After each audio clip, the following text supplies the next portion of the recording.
Thank you everyone for being here for our commercial leases webinar with Vermont Law Graduate School and us, CVOEO, the Microbusiness Development Program. Go to the next slide. Just some housekeeping. Recording will stay on throughout the presentation, so please turn your camera off if you do not want to be recorded when speaking. Otherwise, stay muted unless you have a question. You can throw that in the chat, which Simeon and I will be monitoring. We'll also make time for questions, and you will receive emails post-presentation with contact information for us, VT Law School, and other links and resources. So I'm passing it over to Simeon, my colleague. Good morning, everyone. Thanks so much for joining us today. I'm really looking forward to learning more about leases, as I know you are too. But I'd like to just take a quick moment to share with you a little bit about our program, the CVOEO Micro Business Development Program, in case you'd like to take advantage of any of the benefits that we offer. Microbusiness is a statewide program that helps low to moderate income Vermonters start or expand a business. So we provide business counseling, and there's no cost for our services as long as folks meet our income eligibility requirements. And so those eligibility requirements are based on the number of people in the household, family members, not roommates, versus the household's total income from all sources. And we also ask what town people live in, just to make sure that they're in the territory we serve. And if they're not, we can direct them to the other micro business where they live to get assistance with their business. If you're interested in connecting with us to learn more about our program or to learn if you qualify, don't hesitate to reach out. You can see the 3 business counselors at the bottom of the screen there with the phone numbers and extensions and emails. So myself, Simeon Geigel, John Gergley, and Pacific Sangayuva. Next slide, please. I did mention that microbusiness is a statewide program, and there are a total of 5 microbusinesses around the state. In each microbusiness oversees a certain set of counties or our territories. You can see that Brock covers Bennington, Rutland. Capstone covers Washington, Lamoille, East, and West Orange counties. CVOEO, my program, covers Addison, Chittenden, Franklin, and Grand Isle. NECA in the Northeast Kingdom covers Caledonia, Essex, and Orleans counties. And SEVCA in the southern part of the state covers Windham and Windsor counties. And you can see below the mbdp.org website. That's another website you can go where you can learn more about the statewide programs and connect with specific counselors as mentioned above here. Next slide, please. I do like to let other folks know about all the other great business support services in our area. Many of these also cover a portion of the state or all of the state as well. Some are specific to the northwest corner of Vermont in Burlington for that matter. But we have Burlington's Business and Workforce Development Department. Will Clavel is a contact there. Center for Women in Enterprise, Mercy Connections, which operates the Women's Small Business Program, the Vermont Small Business Development Center, the Small Business Administration, which is a federal program, and that's not specific to Vermont, but still an excellent resource. And finally, Champlain Valley SCORE, Service Corps of Retired Executives. And you can see their information there. And this will also be included in the materials that Sophia will send out at the conclusion of the class. Next slide, please. So I'm thrilled once again to welcome our presenters. We have Nicole Killoran. Did I butcher that name again, Nicole? It's Killoran. See, I almost butchered it myself. All right, Killoran. I'm so sorry. That always gets me every time. Hopefully by the next presentation, I'll get it straight. I'm so sorry. Nicole is a professor of law and director of Vermont Law School and the Entrepreneurial Legal Lab. We have Carly Lebrecq, as well as Callum LaFrance. Callum joined us in the last class that we offered, so he may look familiar to you if you joined us for that or have seen our recording. I would like to note as well that the classes that we are conducting, including this one, will all be recorded and will be up on the cvoeo.org website if you would like to watch it again or would like to make it available to other people that you think may benefit. So thank you so much, Nicole, Carly, and Callum, and we look forward to learning all about leases and rents and what we should all know about that. Thank you. Oh Welcome. boy, a very exciting topic. Thank you very much for the introduction, Simeon. We are going to start with a little bit of history. I promise I'm not going to take us too far into history, that we're just going to go back to medieval times. So quick overview, because I think it helps to get some context for leases. How did they develop? How did they evolve? And why do they look the way that they look now between commercial and residential leases? So leases are based, it is a medieval model. It is a way for someone to use someone else's land. And it is essentially just a contract that gives them the ability to use someone else's land. The original concept of a lease was that both parties, the tenant and the landlord, are operating independently. They have their own resources, they have their own means, they have their own equipment, maybe even their own ability to build a structure on the land. Originally, leases were all about the land. What could be grown on it, what could be done with it, if someone was going to use it to grow food or to grow crops. That was what the lease was about. So when the industrial era started to hit and people started to concentrate in the cities, this started to shift a little bit. And suddenly there was a need to have a structure on a property in order to use it for living purposes. Originally under leases, the concept was that the contract is it. Rent is due, even if there's something wrong with the rented space or the rented structure. The tenant was responsible for repairing that and making sure that it was usable for them. But folks started to move in large quantities into the cities, started to concentrate the population, and suddenly there was less opportunity for tenants to walk in and see that there was something wrong with a residential space. They couldn't inspect it as well as they could of the land back in medieval times. So this shifted the model, it tested it a little bit, and now we have two different directions for leases. We have residential leases, which have a lot more default protections, and then we have commercial leases, which still look much like they did in medieval times. It's a contract that the parties negotiate. Each landlord and tenant is independent, and they're assumed to have their own resources and their own ability to negotiate the terms of the lease. So that it's the Wild West is what I like to say. Commercial has stayed much the same as it did in medieval times. So I'm going to hand it over to Callum to give us just a brief overview of what leases are in general.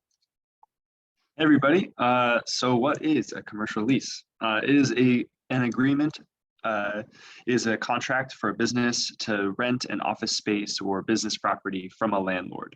The term commercial simply means that the lease is for business activities rather than housing. Commercial tenant can be anyone from a sole proprietor with a small growing business to a major multinational corporation. Next slide, please. So if you are starting a business and leasing a commercial property, it's important to understand the difference between a residential lease and a commercial lease. Residential leases are intended to provide property rights for daily living. They include default terms that cannot be contracted around by crafty landlords. They also include the warranty of habitability, which requires the landlord to maintain the housing in a livable condition. And lastly, there are processes that protect residential tenants from abrupt and unreasonable evictions. Commercial leasing, on the other hand, I don't know, there's like a little hand in the slide, so that's what I was thinking about it. But anyway, is intended for business use and usually outlines the specific business types that may be conducted. Commercial leases, unfortunately, contain fewer protections for the tenant and must be negotiated carefully. Next slide. Yeah, oh wow, your timing is like perfect. Thank you. Those few protections are listed here on this slide. Some states do have a limited list of landlord disclosures or other required lease terms. The disclosures are generally limited to major public health and safety issues, such as asbestos warnings or use of the property for illegal activities. In Vermont, commercial tenants are not always on the hook for paying rent for the entire lease term. This is because landlords have a duty to mitigate. So that's what's listed there. The landlord must mitigate. That means if their tenant has to move out or cannot pay their rent, the landlord must try to replace that tenant with someone who can pay.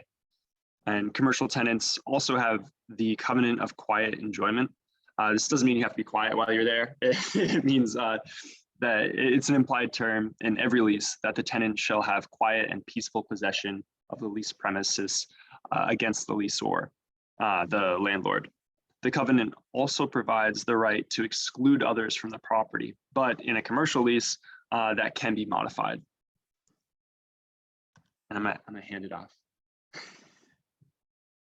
Thanks, Callum.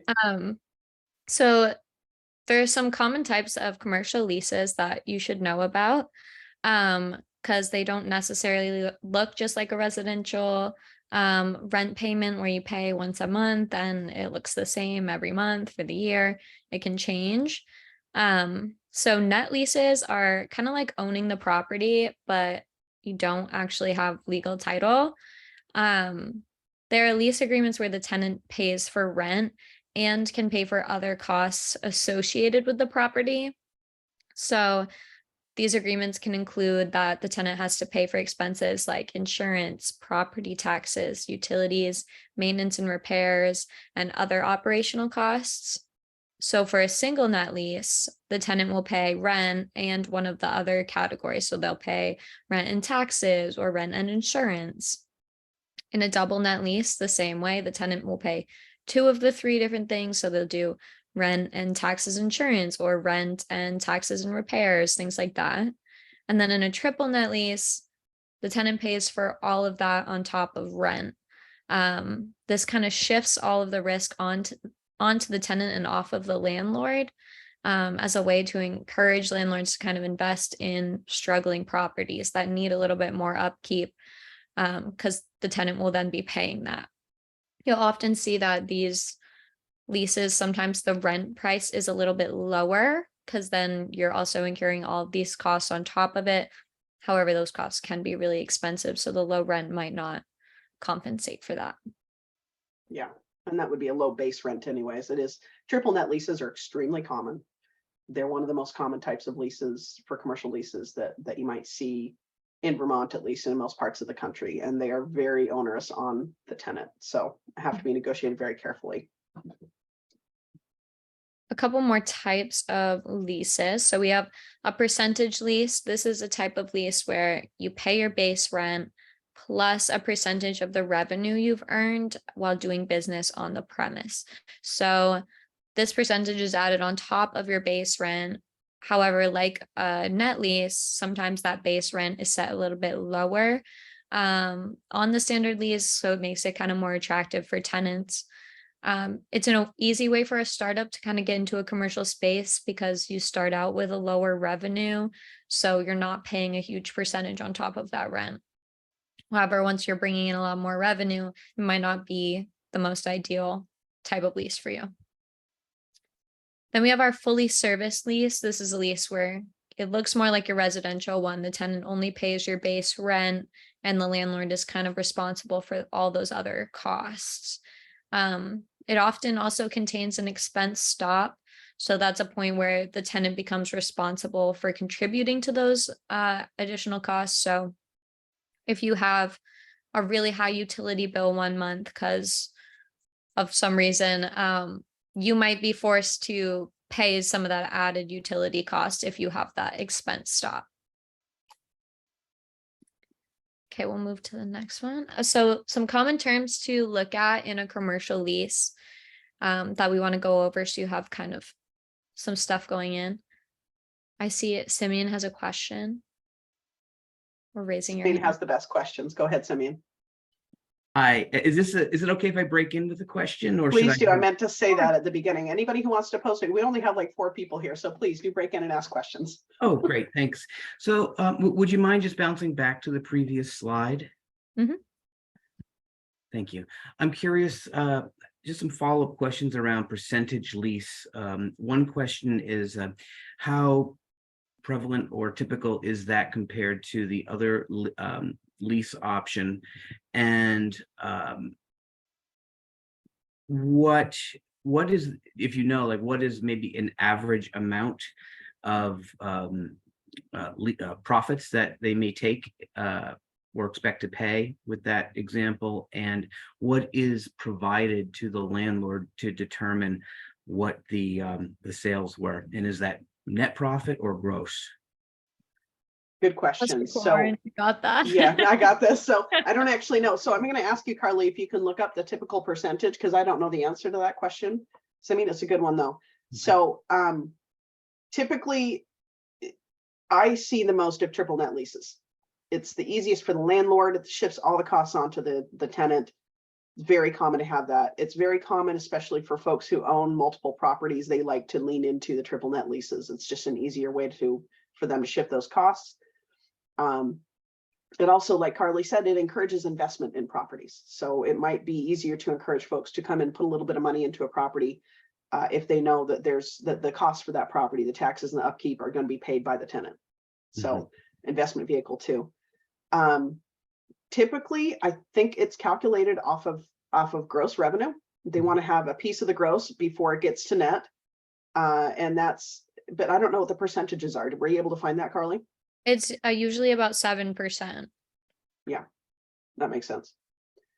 So there again, like it can be really great for a startup who's just getting going, who doesn't have a lot of cash flow, who wants to have a base rent that they can pay. And then as they start to grow over time, they start to pay more rent. It is a fairly common form. I just see more of the triple net leases. Okay, great. Thank you very much. Good questions. Yeah. And Simeon's not the only one who gets to break in and ask questions. If anybody else wants to do it, you're welcome to do it too. Hi, Nicole. I actually Hi, have a Joel. similar question. Awesome. Based on the percentage lease, is there like a minimum base, like a minimum they would have to pay? Like, for example, if they had very low gross revenue? I don't know. It really is all up to negotiation. Okay. Yeah, it's really just all up to what they work out. 7% is typical. I've seen them starting off around like 3 or 3.5%, or maybe higher for the beginning of the business, and then to drop a little lower as their revenue increases. Oh, right. right. But there's I'll put a link in nothing, there for no you. set minimum unless that's negotiated. Correct. Okay. That's correct. Yeah, my understanding. Oh, sorry. Do you mind if I jump in really quick? Is it like, it's like, maybe you already know this, but it's like the concept of like a takeoff ramp, you know, so it could even be year by year negotiated. So like it's a smaller percentage in the beginning and that grows going on. So that way it allows the business to start up or have easier startup. Yeah. Simeon. Yeah, and I also just like to point out that Omega had a question, so I'm going to defer Omega. to her question first. Oh, that's right. I see it in the chat. Thank you. Could your lease be changed to another type, like from percentage lease to fully serviced lease, like when leases due for renewal? Yes. So that's something that often happens between leases. You'll have somebody who comes to the end of one term and then they want to renegotiate it. So yes, it's entirely possible if you're on a percentage to switch to a fully serviced if the landlord will negotiate it. What I found is typically people who own one property are more open to having a fully serviced lease. Folks who own multiple properties or large scale buildings with lots of commercial space in it, they're going to lean more towards the triple net lease is what I found. But yeah, it's always possible to renegotiate it between terms. And if you were a startup and you started with a percentage and now you want to switch over to something a little more predictable, it makes sense to try to talk about that when it comes to the lease renewal. Good question. Okay, any other questions? Yeah, my question, Nicole, is are any of these lease examples more prevalent or typical for certain industries versus another? And that's a really good question. Maybe Yeah, you'll go get ahead. to that. I don't know, but We don't have that in our slides. I know I have not seen it based on the industry necessarily. It's mostly based on the building owner. Because I've seen a triple net lease for everything from a restaurant to a retail store to someone who's doing watch repairs, for example. So I think the one that I know that works out more commonly is just folks who are just starting their business, who really don't have a lot of cash flow and need a small space to get into. But otherwise, there's probably some differences between the industries. I'm just not familiar with them. okay. All right. Thanks so much. No problem. Any other questions before I hand it back to Carly? Okay, take it away, Carly. All right. Good questions, everybody. So back to some common terms you want to know going into your commercial lease. So we've talked about it a little bit, but your rent amount and your base rent, this depends on the square footage of the space. So you'll see it's going to be, like $59 per square foot. So you'll want to make sure that your landlord is actually calculating what's it based on the usable space. So your usable space is your usable square footage. So this refers to the amount of space actually reserved for the business as a tenant. So some like common things you'll see that's not usable space is going to be your common spaces. So this is space used by like all the tenants in the building, or non-usable space can be space that's reserved just for the landlord to use. So you'll see maybe a landlord reserves the basement space just for them. So that wouldn't be part of your rent square footage and your basement because you're not allowed to use that. And common space like a reception area, an entry space, things like that should also not be calculated into your rent because it's common space for all the tenants in the building. Rent increases. So you'll see for commercial leases, the rent typically increases each year or each renewal period by a percentage. So you'll see like each year it will go up by 3%. And then you can negotiate with your landlord to try to put a cap on that. However, you know, negotiations are based solely on what the landlord's willing to negotiate on. So you can try, but it's not always going to happen. Your security deposit, most of us can know this from renting, you know, residential places, but it's the amount you put down to hold the space until the paperwork's finished, and kind of covers that normal wear and tear to secure the lease. And you'll typically get it back if you don't have any huge issues at the end. Length of lease, so your term of the lease when it comes to commercial leases is often between 3 and 5 years. Commercial landlords usually want it to be a bit longer. And you should also make sure your lease specifies your start and end dates of the lease. Simeon, did you have a question you wanted to jump in with? Sure. Is this a good time, Carly? Yeah, sure. Okay. So I do have a question, but I also have a comment to make. The question is, does the rent that applies in terms of square footage, is that only internal square space, or does that apply to any external, like if there's parking or what have you? That I believe it technically is the internal space, but Professor Killoran, cover me if I'm wrong on that. No, you're right. You're right on that. Okay. Typically, the square footage is going to be the floor space. Mhm. And then if there's anything else that's included in it, it might be, it's possible to have a business that has, for example, like a shed outside. Maybe that's included in the floor space. But typically, there's going to be actual floor space used by the business. And then there's going to be common space, which isn't necessarily measured out by square footage. But it can involve stuff that's outside. It's just dependent on the space on the side, the business, the purpose it's going to be using the property for. Gotcha. Thank you. And just the comment I wanted to make when it comes to the length of a lease, one of the things that we help folks here at Micro Business with is helping them try to access financing for their business and work with different lenders. And typically, lenders will want to see that the length of their loan matches the length of the lease. So just bear that in mind if you're thinking about a business loan that will require a lease, that the lender will care about that, because they don't want to see that they give you a 5-year loan, but your lease is only for 3 years. So they wonder what's going to happen to your business in years 4 and 5. So just want to put that out. That's a great point, Simeon. And that's sort of like when you have a lease that has collateral attached to it, when you have some sort of equipment or a property that's securing a debt, not a lease, sorry, but a contract, lenders want to have something. They want to have security. And so that makes total sense that if they don't have a piece of property or equipment they can get security from, they're going to want security in the form of a lease that's going to keep the tenant in place for 5 years or for the length of the loan. Good point. We've got another, any other questions on that one? We've got another slide of some other common terms that you guys should know. I'll just pause. All right, I'll touch on improvements if you want to go back. Improvements, that's right. It's a big one. Go ahead. So this is the part of the commercial lease that lays out the type of kind of build out and upgrades that can be made to a space and who's responsible for those costs and who owns it.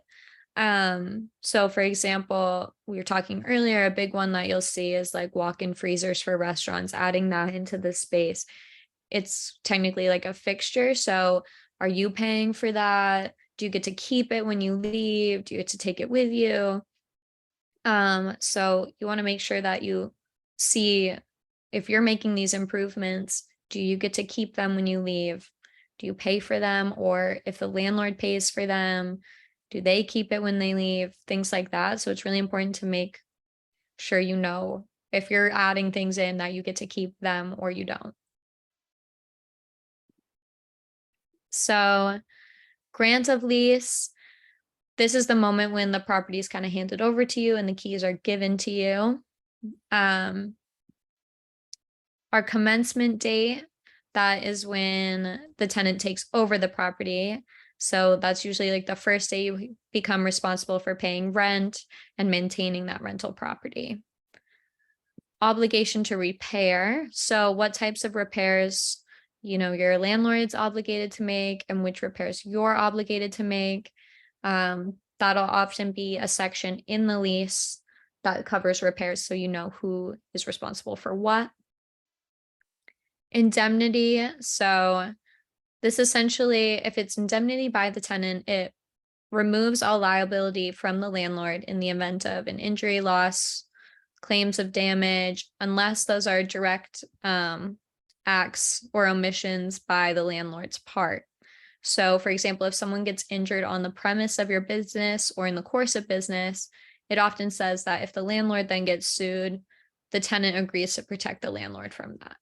However, indemnity can be mutual, so it goes both ways, that the landlord also agrees to hold you harmless. So you can look and see that it's both ways in the lease. Rent abatement, if the rent is adjusted or eliminated in the event of property damage from a fire or other natural disaster like a flood, for example, from this summer. Condemnation, so that determines what happens if the rental property is taken from the landlord by a government agent for either public use or to condemn it, or it can be eminent domain. So like this summer, properties were condemned after the floods, and you want to know what's going to happen if that happens. Like, where are you going to go? Are you still obligated? Things like that. And I think I'm throwing it back to Professor Killoran. That's right. Let me pause there, though. So we've gone through the term. Simeon, you have a question. I love your questions. I'll go back to that slide. Yeah, just a quick, I guess, question and observation, and maybe you'll get to this. But obviously the leases are all written from the best perspective of the landlord. And so I wonder if you can kind of speak to that or plan to speak to that, and what people, and should people be aware of that, and what should they do to kind of protect themselves and address points that might be an issue. Yes. So what we're going to do in the next couple slides is we're going to look at things to negotiate in commercial leases, and then just things to watch. What do you want to do if you want to change or get out of the lease? And what if there's a dispute? This one, though, we'll come to this at the end for just things to point out or things to negotiate further that are common pitfalls, especially. These are things that I'm seeing commonly in following the summer floods. So Great, thanks. Yeah, no problem. So in general, what I want to tell people that if you take away one thing from this, is that a commercial lease is negotiable. Landlords usually have a form. They want to use their form because the form usually gives them the most protection that it can possibly can. They've got the indemnity, they've got the, maybe the costs are all shifted onto the tenant, maybe the repairs are all going to be done by the tenant, maybe there's no requirement that they do anything if there's a fire or a flood. It's really possible for a landlord to write these things in a way that leaves the tenant high and dry. I won't use the more creative words that I was going to use that came to mind. So there's still a power imbalance. So recall the origins of this idea, this contract is in medieval times when there was less of a power imbalance. There's still, power held by the person who holds the land, but more power held by the person who's going to rent the land, who's going to be using it, growing food on it, growing crops, building things on it, etc. That has shifted enormously, and we now have concentrated power in the hands of folks who own the buildings, especially commercial and residential buildings in high concentration population areas. So that's all to say, leases are negotiable. If any commercial tenant is being asked, is looking at a space, they need to pay close attention to the lease, and they need to negotiate and try to work out what's going to benefit them for all these different terms. So these are some things to watch for. Hours in use. I say this, it seems obvious, but it can be important to put into a commercial lease what hours the business is allowed to operate during, and what the particular uses are going to be of the property. So this ties into a couple different things. If a business wants to have multiple lines of commerce, if they want to do different things in their same space, say one person wants to do watch repair and they also want to have a dance studio, stranger things have happened. It's important to put into a commercial lease precisely what the property is going to be used for, or if necessary, for all other business purposes. That's sort of a catchphrase that folks use to say for all other business purposes. It's included in things like an operating agreement for an LLC, can be included in a commercial lease, that this space will be used for a restaurant or all other commercial purposes or whatever it is. Kind of hard to get specific, to get broad language like that in a lease, but it's possible. Repairs and maintenance are a huge, huge point. This is something that I really encourage commercial tenants to pay attention to, because, and this, again, I'm seeing a lot of this come out after the floods. Folks are accustomed to typically signing their documents, their leases, without paying too close attention to it. But then when something major goes wrong with the place, they have to go back to their lease and say, okay, who's responsible for that? And often they're finding that it's a double net or a triple net lease, and the landlord is not going to be paying for that. So when someone's negotiating a lease, it's very important to pay attention to who's going to make repairs, who's going to fix things. If things are going to be fixed, who is going to fix what? So it's important to spell out landlord is responsible for repairs to the walls, the light fixtures, the windows. Tenant is responsible for repairs to the floors, for example. All of those things have to be specified because there's no defaults. There's no defaults under the law. So it all is in the contract. And if it's not in the contract, there's no protection there. Natural disasters, I encourage folks to review their commercial leases. And if you don't have protection against a flood, I encourage you to try to get protection against flood damages. I'm seeing a lot of leases these days following the floods that have protections for fire. What happens if a fire destroys the premises? There's a lot of leases that are silent on floods. And if the leases don't say anything about floods, and there's the space is damaged by a flood, the landlord may not be responsible for making repairs. That's why I said floods are special. It's an easy way to sort of exclude one of the most common types of damages that we might have here in this state. Insurance is important too. Not only what kind of insurance is going to be held, but who's going to hold it. So it's possible to require the landlord to have flood insurance, for example, as part of a lease. The landlord may not be inclined to do that, but they can be required to have flood insurance. The tenant can be required to have renter's insurance or flood insurance itself, for example. Insurance can really help sort out who's going to pay for what if something goes wrong. And so it's often really important to spell it out in the body of a lease. New construction, and I would add under this too, the build out itself.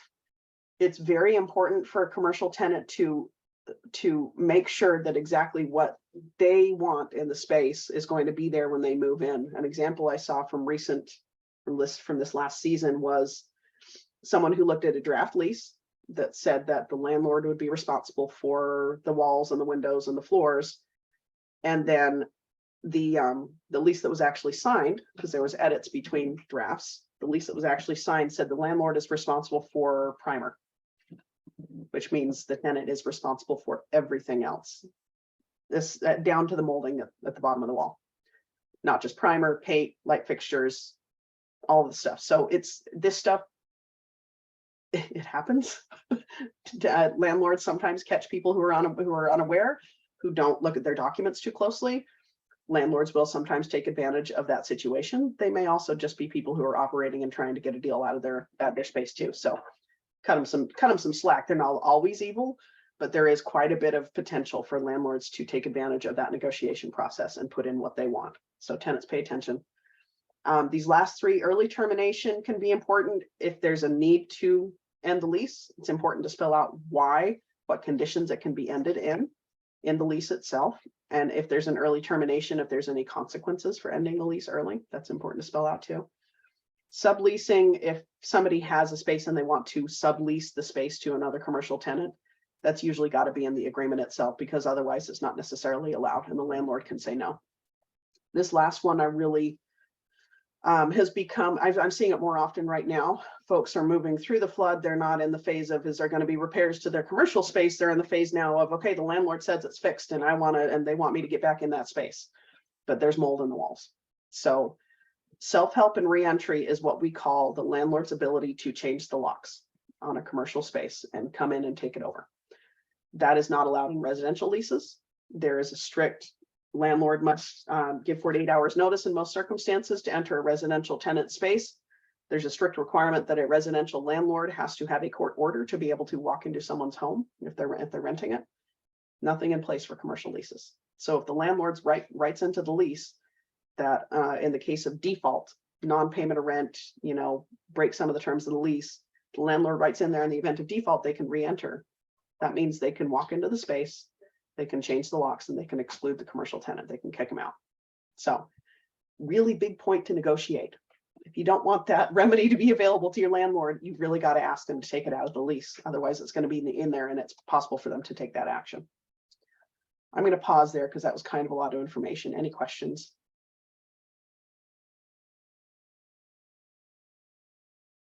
Surprise, surprise, I have a couple of questions. Please go for it, Simeon. I'm curious, and maybe you mentioned this and I didn't catch it, but when you're negotiating your lease with the landlord, is it customary to include a clause that says that no other similar business, like that would be competition? Yeah, interesting. I mean, it's pretty common. I've seen it, especially in a space where there's multiple commercial spaces being rented out. Mhm. It's sort of a, yeah, you're right. It's sort of a restriction on competition, and maybe they only want to have one hair salon in there and not two. So, Right. yeah. Okay. And as far as insurance goes, it seems like you would want to, rather than just requesting or requiring that the landlord has, say, flood insurance, that you would want to see proof of that. And so what would somebody request from the landlord to show proof that they have flood insurance?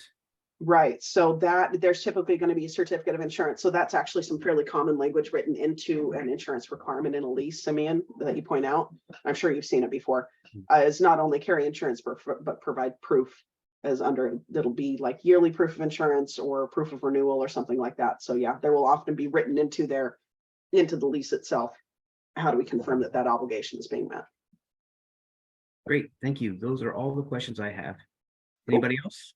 For now. For now. Anybody else have any questions? Okay.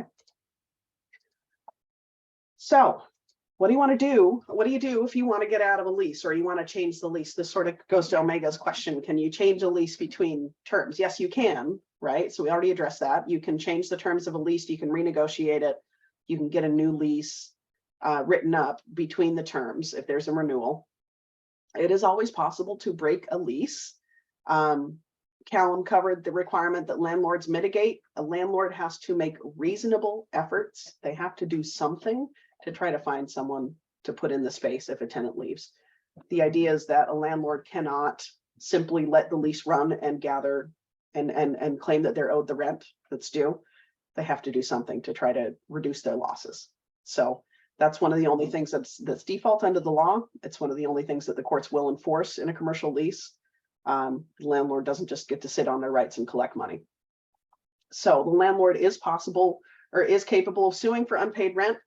This is if someone breaks a lease, there's sort of two tracks of collections. There's the collections, which you think of as phone calls. Someone is calling saying, you owe me money, pay this money right now. That's one track. There's also a lawsuit to collect. A lawsuit is where someone says, you owe me money and I'm going to file a lawsuit against you to get the court to give me a piece of paper that says that you owe me that money. So collections versus lawsuit collections is a slightly different process. The landlord can sue for unpaid rent or other damages under a lease. They can sue in court to try to recover that amount. It's possible to make what we call counterclaims in a lawsuit. If someone is filing suit under a lease and they say, landlord says the tenant owes money, maybe the tenant counterclaims and says, yes, but the landlord did this to the space and they violated the lease and they owe me this money. And maybe that should reduce what the landlord gets a little bit, or landlord failed to mitigate they only put one ad out for 2 months and they never found a single tenant, and they didn't take the person who came to them to rent the space. So they get to reduce their damages. The point here is that when there is a lawsuit for collecting unpaid rent, there's a sorting out. There's one person says they're owed this, and another person may have some other things that they want to raise to the court too. It's not always landlord says they're owed rent. Okay, here's a piece of paper, you're owed rent, landlord. There is a process to it. It's possible for the tenant to claim personal injury and harm too. For example, if there's this is a recent example where the tenant felt that the landlord was treating them very poorly, and the tenant is actually suffering from emotional harm. They're suffering from anxiety, and they're seeking treatment for it. And as a result, it might be possible in a lawsuit, if the landlord tries to say, hey, tenant, you owe me money, it might be possible in the lawsuit for the tenant to counterclaim and say, hey, landlord, you were a jerk. And you impacted me quite a lot, and I had to get medical treatment for that. That's intentional infliction of emotional distress. So it may not come up that often in leases, but it does happen. And that's what I'm trying to use as an illustration, that it does sort out. There are ways to balance the impact to the tenant and the impact to the landlord in court. So sublease and assignment is another thing to be aware of. It is possible to get somebody in there to sublet a space, a commercial space. It's possible to then take that same lease and assign it to a new person, say if someone sells a business. Subleasing and assignment are not allowed unless the lease says that they're allowed.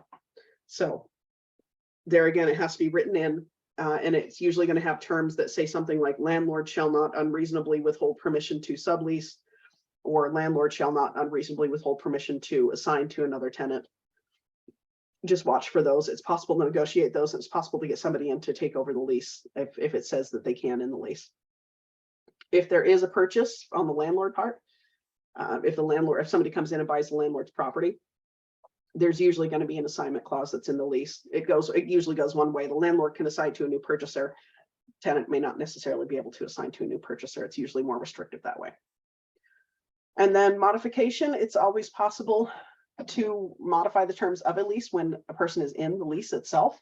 But as Omega pointed out, it's probably going to be between terms. When one ends, it's a good time to negotiate for the next one.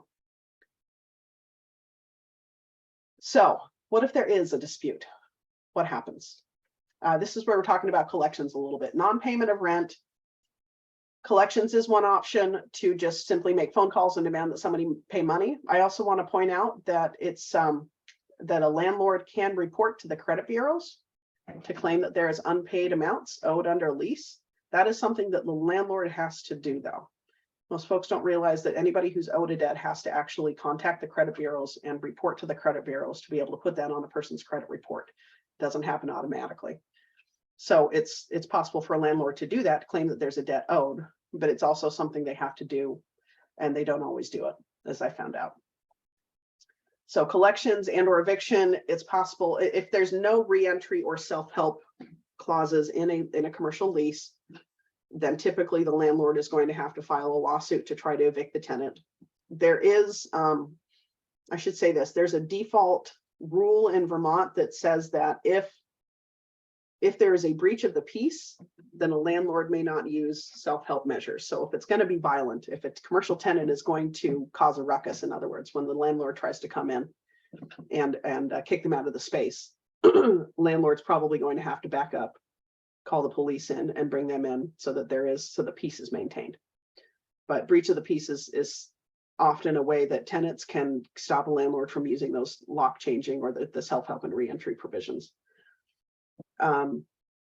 Disputes over a lease, there's often, well, let me put it this way, in any good contract, it should say how a dispute is going to be resolved. Lease is no exception to that. Common ways to resolve a dispute are typically going to just be negotiating between the parties. The landlord and the tenant try to sit down around a table and figure out how they can move forward. But some leases are also going to have requirements that folks have to go through first. So they might need to mediate, which is going to be a third party neutral who's going to come in and help folks decide the dispute. There might be a need to do an arbitration, and there will be rules spelled out about how that is going to be decided. How many people on the arbitration panel? Do we go through with a certain set of rules, etc.? Watch for parts of a commercial lease that say that the landlord gets attorney's fees. but not the tenant. That's a pretty common provision for them to put in there. The idea is that if there is a lawsuit and if the landlord succeeds in the lawsuit, then they'll want to collect the fees that they had to pay their attorney to file that lawsuit. It's pretty common for there to be commercial leases that have the landlord getting attorney's fees and the tenant not getting attorney's fees. Again, this is negotiable, and it's entirely possible to hand a commercial tenant a lease that gives the landlord everything. If the tenant doesn't negotiate it, then the landlord's getting everything out of that document.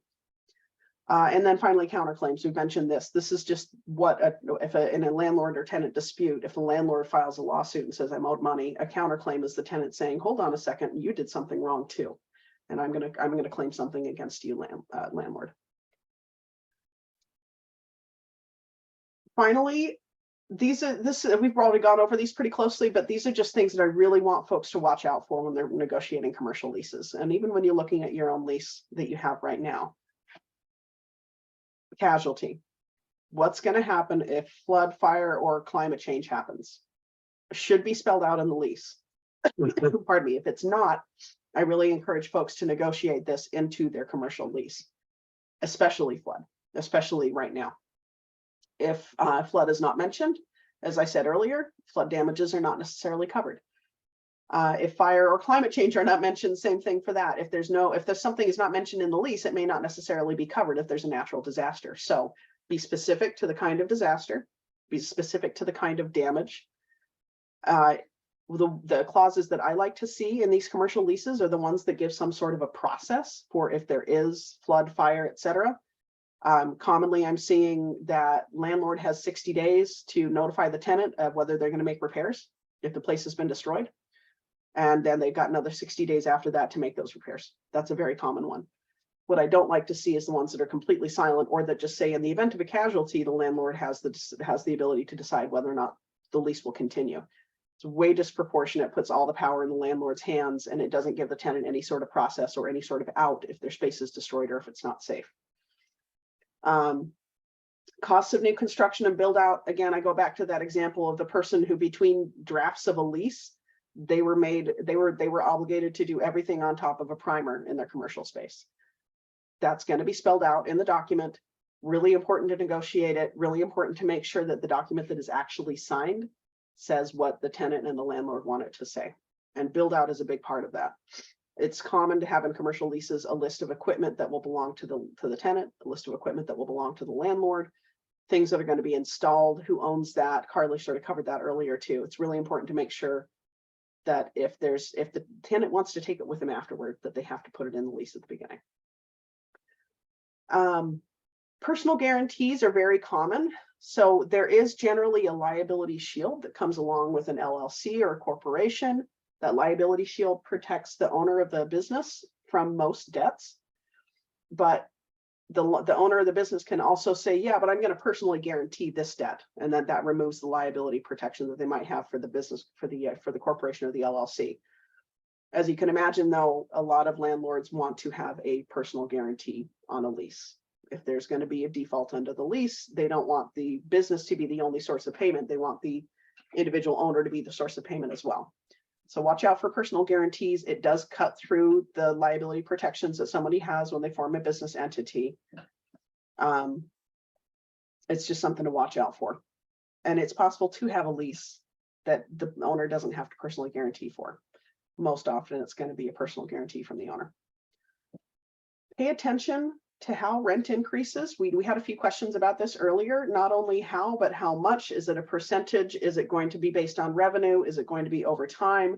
Is it on a scale that continues to step up? Just pay very close attention to that, especially if it's going to depend on your revenue, because you could be hit with a surprise bill that's owed for one particular month if you do well with your business. Watch out for harsh penalties. I'm talking about penalties for non-payment of rent, for not making repairs, for not paying things like that. Sometimes there's going to be pretty harsh consequences anyways. If a tenant is responsible for paying taxes, for example, on a property, if they're under a double net or a triple net lease, tenant has to pay those taxes or else it trickles down to the landlord, and the landlord's held responsible for non-payment of taxes. So there's some circumstances where it's going to be a pretty hard penalty not paying rent, for not paying taxes, etc. Watch out for those. It's possible that a really, really harsh penalty, like say somebody doesn't pay rent and they get charged $500.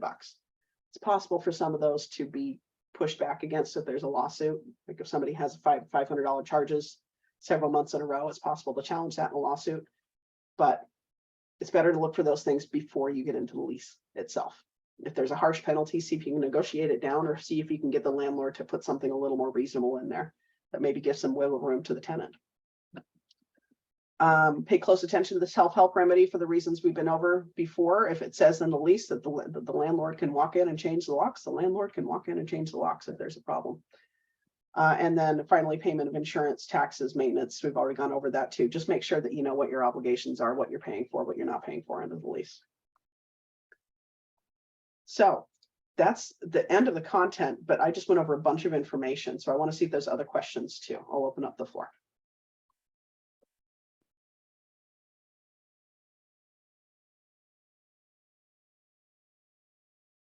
Simeon, help me out. Yeah, does anyone have any questions? Or I jump in. Well, if you do, if something I say triggers a question, don't hesitate to either put it in the chat or just unmute and ask. So I had a few questions that came up after listening to the presentation.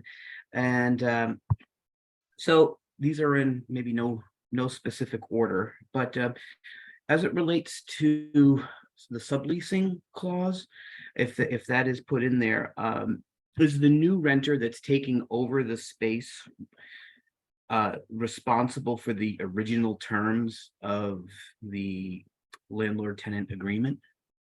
It depends on what it says in the lease itself. There is a default for residential leases, I think, that says what a sublessee gets to take over. I can't remember what it was in particular, but okay, typically, yeah, it's going to be spelled out in the commercial lease, and it's fairly common for the sublease to only handle a part of it, for there still to be an obligation, a piece of it that sticks with the sub landlord. They become the sub landlord, and the new person becomes the subtenant. okay. But it really is spelled out in the document. Okay, so as a sub landlord, would you want to have your own lease if you're going to sublet it? Oh gosh, yes. Yes. Okay. For the same reasons you want to have a lease as a commercial landlord, period. Yeah. Okay. All right. And it would be similar terms negotiated the same way. But the only trick is that the sub landlord is only allowed, they can only negotiate within the terms of the actual governing lease that's on top of everything. Okay, that makes sense.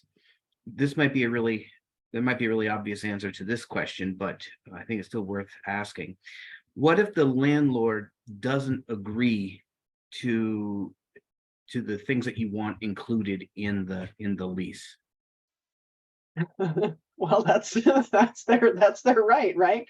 So it is, I mean, it's 100% possible to go up against a landlord who says, nope, this is what the lease is going to say, and that's it. That's an opportunity for the business to either say, okay, I can either suck it up and take it, or I can walk away. It's Okay. not, none of the bargaining parties are going to be forced into an agreement. Okay, that's not, there's some circumstances where they will, but it really is a matter of, okay, maybe you come up with a better argument. Maybe the landlord wants a harsh penalty, or maybe they want a triple net lease, and you know that you're not going to have a lot of cash flow at first. Maybe you negotiate them into a revenue percentage lease, and in exchange, you agree to cover a percentage of the repairs or something like that. It's all a give and take. Yep. If the landlord's saying no, then maybe the tenant needs to figure out what they can give on so that the landlord will say yes here. It's all the back and forth. And what if the landlord actually doesn't present a lease? Like, how typical is that? And what, out of all these points that you've covered, what sticks and what doesn't if there's no actual lease? And would that be considered month to month? It would be considered month to month. So if there's no piece of paper saying what the term is, typically it's going to be month to month. If something, so there is a rule in the law that says if an agreement involves the sale of land, then it must be in writing. But it doesn't necessarily involve the sale of land if it's a rental, right? So it's possible to have a verbal commercial lease. It terrifies me when I see them because I see lawsuits and I see down the road, there's going to be landlord says one thing, tenant says one thing, and the court's just going to have to sort it out. It's a mess. It's a mess. What rent is owed? How is it calculated? Who's responsible for repairs? There's so many complicated factors, and there's no defaults for commercial leases. So yes, they exist. If the landlord doesn't have a written lease, the tenant should come up with one. The tenant really should protect themselves with a written lease. That makes sense. And it's just been my observation when I've worked with some folks that are really keyed in or want a specific place. They think like that's the end all be all place where their business can operate from, and they really kind of fall in love with the space. They unfortunately have agreed to things that have come back to burn them. So that's all to say it's good to be objective and stay objective about the location, because the universe has a way of providing other options down the road that may actually be much better for you. So it's just an observation I've taken from my time here. And I'm curious if you did have a lease and then it wasn't renewed, and then but you can still stay there. So I imagine it transitions to a month-to-month lease. Does the original lease agreement terms and conditions still apply? Typically they do, and that would be spelled out in the lease as well. It'll usually have a, at the termination of the lease, if the tenant stays over, then this will be the conditions. It'll be month to month. It'll be this and this and this. So yeah, a good lease will spell out what happens in that situation. Yeah, it really seems like the lease, as obvious as it may sound, is meant to prevent problems down the road. So it is. Yeah, it's intended to. Right. It's intended to protect everybody is really what it comes down to. But yeah. Helen, did you have a question? Yeah, there was a question in the chat. I just want to draw attention to. Okay. Basically, if there's any recommendations for commercial lawyers, and I figured lawyers. You could answer that by talking about what exactly. Yeah. There we go. Okay, awesome. Yes. So I'm sorry, I didn't go to this last slide. So we have a program that allows us to provide access to an attorney for small business owners. So we do individual educational consults. That's typically how we start our services. So a one-on-one with our team, typically about an hour. We prepare. If you have any unique legal questions, we'll do a little bit of deep digging on that, and then we'll give you information to help you understand how to navigate your legal needs in that meeting. We also have a paid referral system with the Vermont Bar Association. They have a panel of attorneys who are what you might call commercial lawyers, who are folks who want to help small businesses. And we are able to get folks matched with an attorney who can help meet their needs for the business. Our program pays for up to 10 hours of services that the attorney provides, and the attorney gets about $75 an hour for the services that they offer the business. So that's all to say, Harmony. It would be something I'd be happy to provide for you if you're interested in it, or for anybody else you think could use the resource. You can see there, visit us at vermontlaw.edu/CNPP. That is where you can send anybody who wants to request services, and that'll get things going. Typically with an educational consult. Omega, yes, you can use that. Typically with an individual consult, an educational consult, and then we'll usually send you on to an attorney. Also want to mention, we do provide, we create materials from time to time that are helpful for folks to understand different questions they're looking at. We also, after the educational consult, will send a list of resources that might be helpful, and possibly a list of questions that could be considered when talking to an attorney. We like to talk to lots of people, to groups of people too. We like to do group presentations like this. So I also want to put that out there, not only individual assistance, but if you have a group of business owners or folks who have similar questions, or who want to get together in a small group and just talk about legal issues that they're encountering in their business, we love to do that. So keep us in mind for that too.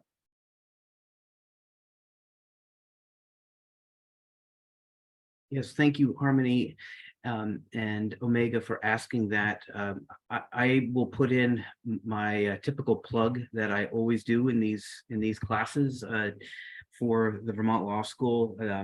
Their ability to provide the consult and then to pay the up to 10 hours of legal services is really just a phenomenal, and it was something that was really missing in the community. So I have been thrilled that they're able to do this now, and it's something that I encourage everybody that I work with to know about this and to connect with the Vermont Law School for help with. So again, just want to express my gratitude for these services that are now available. I wish we could find an alternative for bookkeeping and accounting.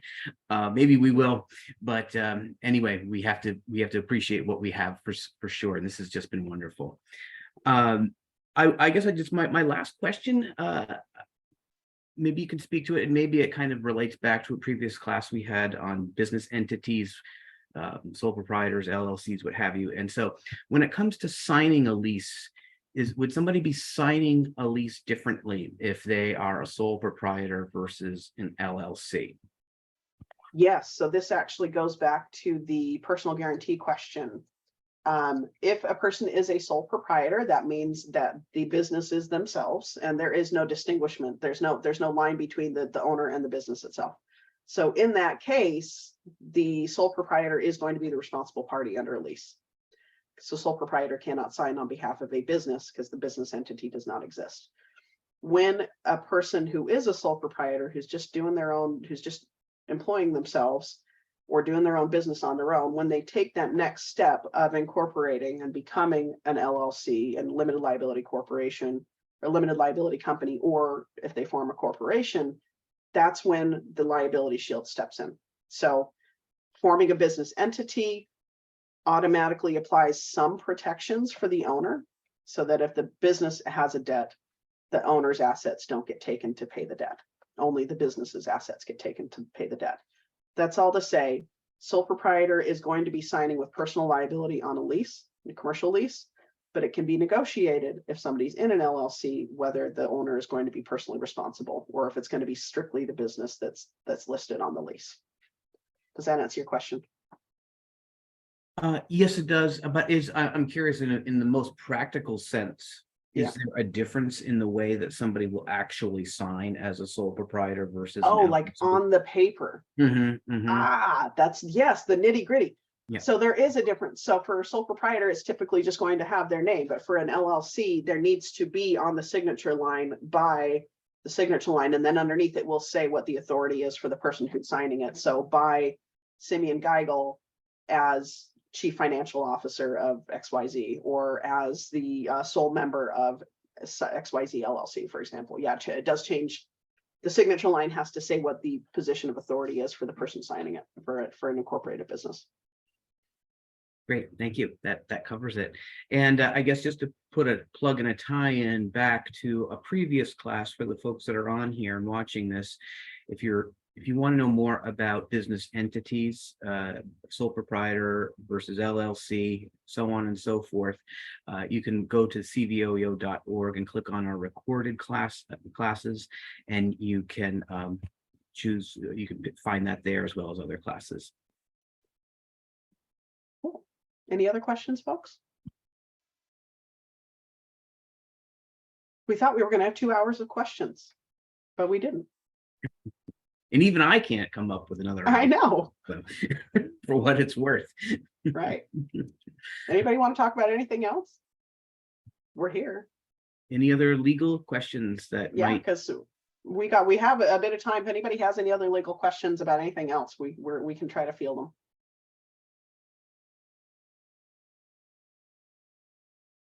Either nobody's there or they're shy. Nicole, I'm sure there isn't a difference with this, but would the leases potentially be different if somebody was renting in a multi-use building, like there's residential units in there and there's commercial leases? Would there be any difference in what one might expect in a lease?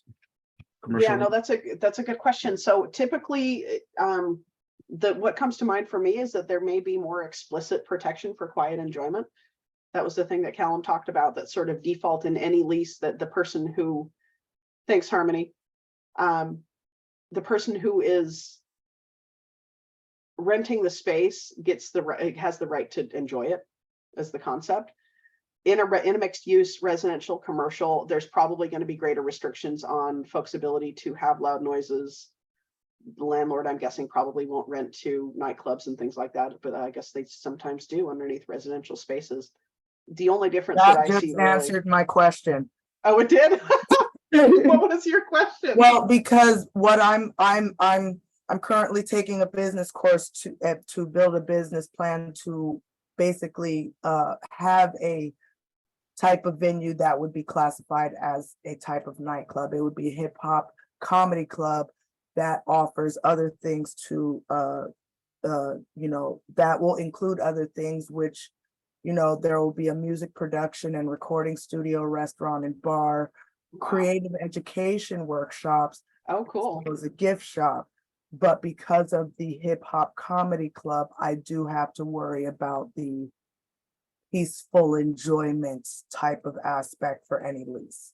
Yes, yes. So in it where there's going to be noise, there's going to be where there's going to be noise in a mixed use, I would, you're going to want to look at the restrictions that the landlord has on what space can be used for. If there's anything about noise level in there, sometimes they can put that in there.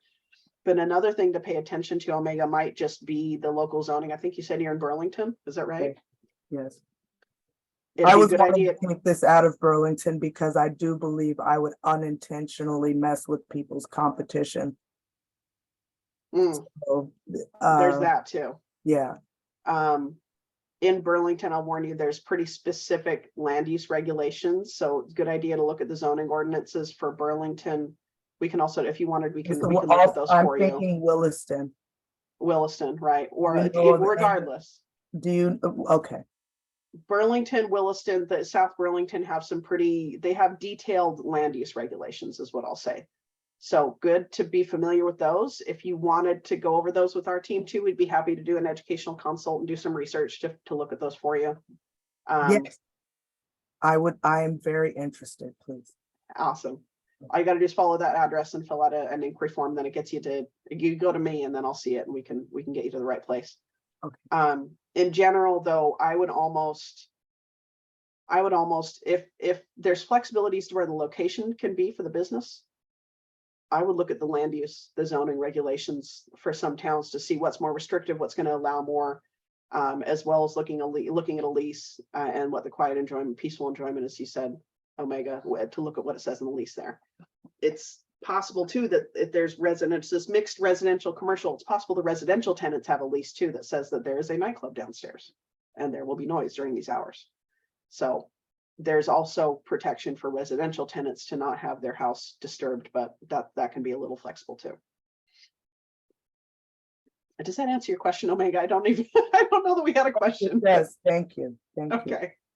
Omega, I'll also just chime in and say that if you're thinking about Burlington at all, I would connect with Will Clavel at the Workforce Development Program. It's listed above, and you'll get it in the materials that Sophia will send out at the conclusion of the class here. And so Will and Joanna provide really great business technical assistance as well, but it is specific to Burlington. There is also a new Burlington loan fund that they can talk to you about as well. And so I just think if you're considering Burlington, that's a really obvious stop that you may want to make, because they can connect you with different departments and just help to make collecting the information that much easier.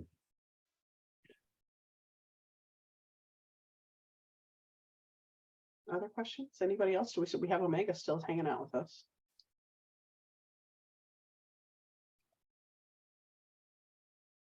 All right. Oh, we can't hear you, Simeon.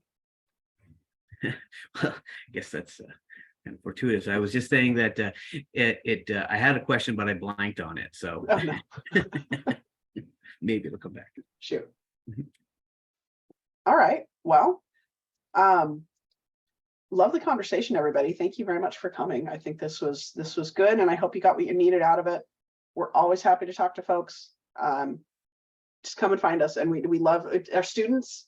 Love researching this stuff. They love talking to you guys. They really enjoy doing the deep dive and finding questions and providing, one of the tricks of what we do is we provide information and then we give you as much as we can so that you can make better use of your time with an attorney, and then we send you along to work with them. So our students enjoy doing that. And All it's so right. useful. It's really, again, so useful. Thank you. Absolutely. We're happy to do it. And thank you for taking the time to share your knowledge and information on this topic. I think it's incredibly practical, and it's something that I find most people kind of overlook for one reason or another, or they fall in love with the place, as I mentioned earlier, and they just don't do their due diligence on this topic. And unfortunately, it's come back to bite a lot of folks. So I'm glad we can all know more. So thank you again. And do we also want to put in a plug for our next upcoming class? Sophia, are you able to mention that? Am I putting you on the spot? Yeah, absolutely. So we do Okay. have 2 upcoming classes in November. I'm a little bit blanking on the dates. I believe the 7th is perhaps one of them, but that might be wrong. Might be Looks like next following the week. 14th, Tuesday the 14th. 14th, we're doing employment, Yes. hiring your first employee. And then towards the end of November, we'll also be doing a webinar on contracts. That's right, November 30th. And it's 10 to 12 for both of those. Great. And for those who are seeing this as a recording, that's November 2023. So great. Okay. Well, thank you so much, Nicole, Callum, Carly. Did I get that right? Yes, great. Thank you. Thank you so much for taking the time today. And once again, Sophia, you're my unsung hero. Thank you for all the work you do behind the scenes and during the class here to make this all possible. Thank you, Yep. everybody. Thank you, Simon. Thanks, Sophia. Thanks, everyone.